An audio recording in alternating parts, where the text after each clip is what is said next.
Okay, so I was just doing a little bit of reading my daily news, and I got the idea because honestly I should have had this before to diversify the news I intake, because like I only read the New Yorker, Apple News, Art News, and Reuters, which are like fine, but like they're all kind of left-leaning. I mean, in my opinion, that's going to be like usually the least head in the sand type of news, but it's also head in the sand in its own type of way, because you know it like looks at like the solutions that the left and especially the liberals have posited as like actual solutions instead of just bandages that like draw attention away from all the it's like smoke and mirrors that draw attention away from all the profits they're actually getting.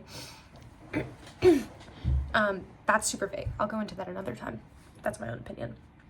Anyways, and the first article I click on, which had a headline that even got me, was judge is, or no, this was the second article I clicked on, and it was like Trump stops $50 million grant to some climate organization. And I was reading it, and they were like, Trump stopped $50 million in a grant going to a climate justice organization that says, in quotes, the route of climate justice is through a free Palestine.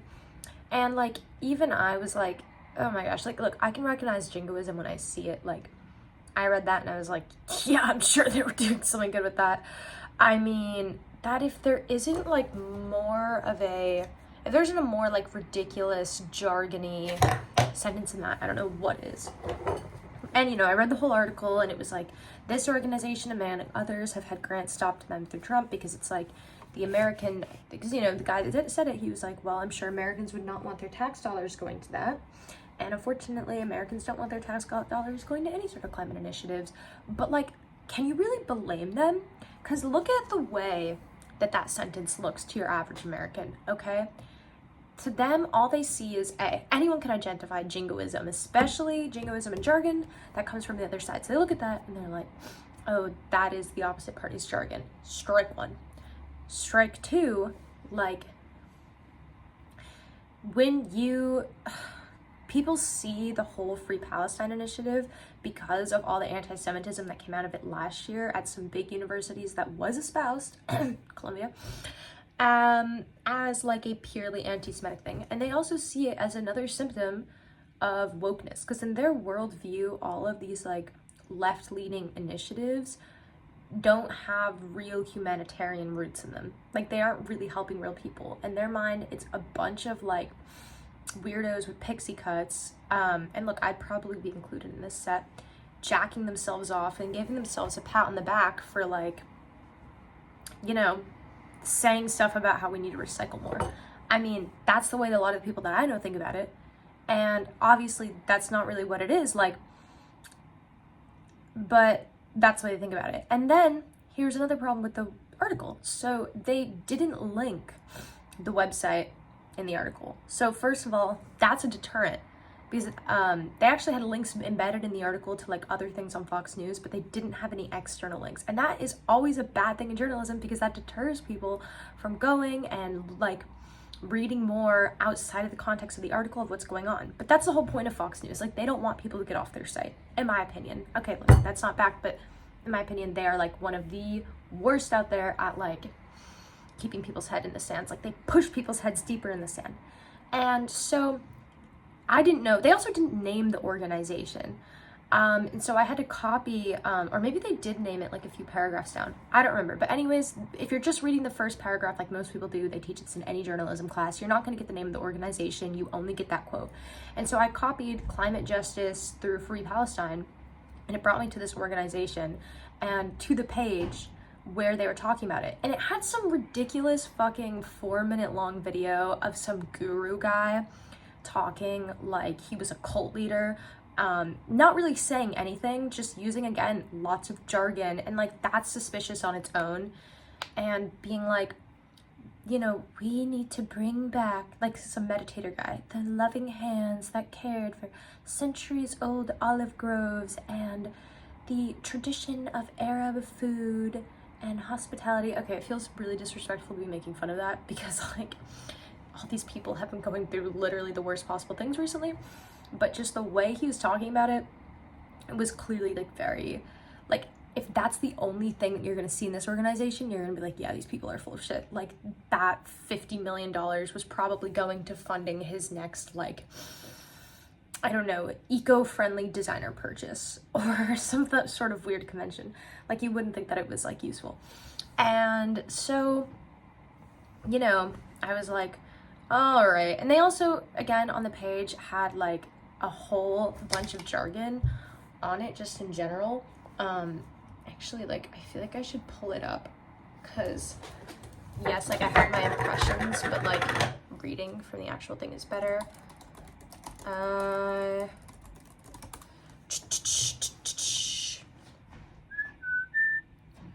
that's weird. The website isn't coming up on my laptop. That's really annoying. Justice through Free Palestine. Okay, anyways, but I was like, surely, like, this is, like, not all they have for us. And so I click around the site, go to the About Us page. Again, the first thing you're faced with is a bunch of paragraphs of, like, jargon-heavy things. Even my eyes were glazing over. Like, maybe it's my problem. Like, maybe I'm too sensitive to jargon, but I don't think I am. I think most people are actually like that. And, oh, here it is. It was the Climate Justice Alliance. And, like, I mean, okay, and so I go to the What You Do, I click on that, and it takes you to the thing that's just transition. And, like, here we go. And also, okay, another thing is, the video that it linked that you went to based on that quote was about a bunch of anti-colonial stuff, which I personally align with, but, like, yeah, most American taxpayers don't, because they don't really know or care what that means. In their minds, it's just, like, some, like, weird, like, thing to guilt, like, their white kids or whatever, because they don't know. They just genuinely have no idea, and they're not taught about what that really means.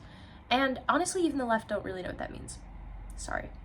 And so this says, like, just transition is a vision-led, unifying, and place-based set of principles, processes, and practices that build economic and political power to shift from an extractive economy to a regenerative economy. This means approaching production and consumption cycles holistically and waste-free. The transition itself must be just and equitable, redressing past harms and creating new relationships of power for the future through reparations. If the process of transition is not just, the outcome never will be. Will never be. Just transition describes both where we are going and how we get there. So, like, immediately, this website, I do have to say, really sucks. It is definitely appealing to a specific type of person that just wants to feel like they're aligning with, like, whatever their small liberal arts college class taught them about equity, rather than actually understanding, like, how those mechanisms work. I don't even know what they do yet. They're just saying all of these, like, buzzwords to get people's attention. And then it continues on. Then they've got a history and context section that's like, it's rooted in low-income communities of color, like environmental justice, which grew out of environmental racism. I know what all those means. I think all those things are great. But guess what? The average fucking person, especially white Americans, who actually, like, do not benefit from knowing this, like, not in the moral sense, but in, like, the psychological gratification sense, they don't know what that means, and they don't care to know what that means, because no one wants to feel guilty for stuff. Sorry, you've got to make things sound more appealing. Anyways, it took so long of poking around the website, and in my mind, that's like more than 2 minutes, because who's going to be doing that for more than 2 minutes, to figure out what they actually do, which is actually fantastic stuff. They've got bottom-up initiatives which focus on, like localized food farming and stuff for, like, food sovereignty. That was, like, the big thing that I saw. I actually don't even really remember their other ones, because I was like, what are you saying? Yeah, like, what is this? Carbon pricing? Who knows what that means? For community resistance. Power plan. Okay, so they do some decent stuff. They're gonna take $50 million, basically, and put some of it into farms around communities, which is actually great, because if you know anything about cities or urban planning, the more communal spaces you have, the less dangerous the city gets, because the more eyes there are on the streets. I mean, this is very basic stuff. And obviously, if people have access to food and like a community space where like you can plant together or do anything together, like you're gonna be a little bit happier. I mean, it's that crunchy shit. People love the crunchy stuff because you just, I don't know, it's cool. Like, and basically, I think that this whole thing just encapsulates both sides of how brainwashed the American mind is. Because on one side, you've got the Fox News, right? Which gives you these great attention-grabbing headlines of things that sound really, really angering, especially if you're against them and you don't really know what they mean. Like $50 million towards climate justice through Free Palestine. That's not where the $50 million was going to go. And Fox News knows that. It was just going to an organization that espoused that view.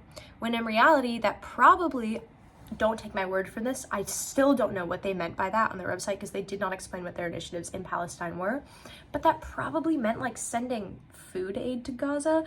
And like, I mean, that was packaged in such a way to incite anger and to keep people from knowing what was actually happening on that website. But on the other side of the spectrum, and this was really a big thing like 5-6 years ago, you've got the, like, I don't know why I'm doing my right hand, but you've got the left. Okay, so this is Fox News and this is whatever, for feeling like left and right. You've got the left, and they package things in, and I've said jingoism a lot, but now I'm realizing, what if I'm using that word wrong? Let's check. This is actually really a good time to get a definition if anyone doesn't know what that is. Extreme patriotism in the form of aggressive or warlike foreign policy. Okay, so I've been using that word wrong. Sue me. But I think it can still apply, like, I don't know. But they're using jargon, which is definitely the right word, I know that. And it's just basically, like I said, it's just people wanting to pat themselves on the back for knowing what all these buzzwords mean, and for knowing all the history behind them, and for knowing why these things are bad without really doing anything about it. And it also is that the left, I think, really wanted to create a community that made them the haves and made everyone else outside of like left-wing ideology the have-nots, because they were so, a lot of the people on the left were part of historically marginalized groups. Like, I would actually say that the worst ones in it were probably the white members of the LGBTQ community, because those are the voices that I've seen be the loudest, or even just the white heterosexual feminists and cis and bi for them as well, just because those have been like the loudest voices and like whatnot. But it's like basically they're sick and tired of being on the outs, and so they don't want to have to explain why their ideology is good or productive. They just want people to accept it, and they want to be able to put down the people that they view have put them down by not even giving them a chance to like regenerate themselves and like align with a new, better set of ideas. So basically, like, I view it as, actually not, I do view it as, but I think for sure it's been like the predominant problem is that the left hasn't actually sought reconciliation and regeneration of ideas, but instead it's just sought to oust everyone outside of the left. And now the right is doing that again, which they have done for hundreds of years, but it's whatever.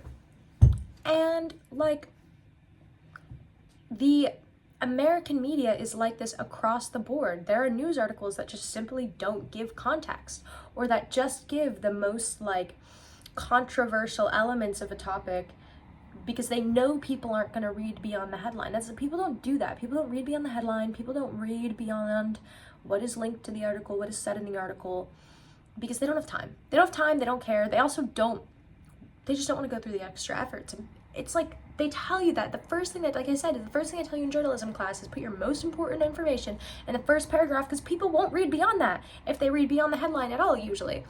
And like, you know, this could have been, you know, that's just something that Fox News is going to do, and that a lot of news outlets are going to do.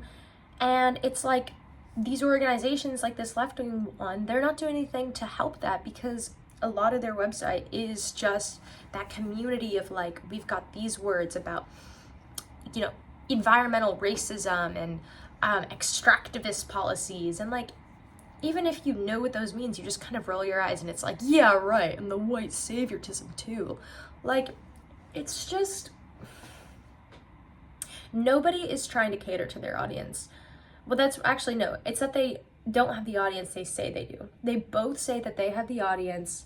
They both say that they have the, first of all, their like mission is to spread the truth and spread the good stuff, and that their audience is everyone. But really, their audience is just people that know their ideologies on both sides, and their mission is to reaffirm that community and kind of like top up their belief in that and whatever the ideologies are, so to say.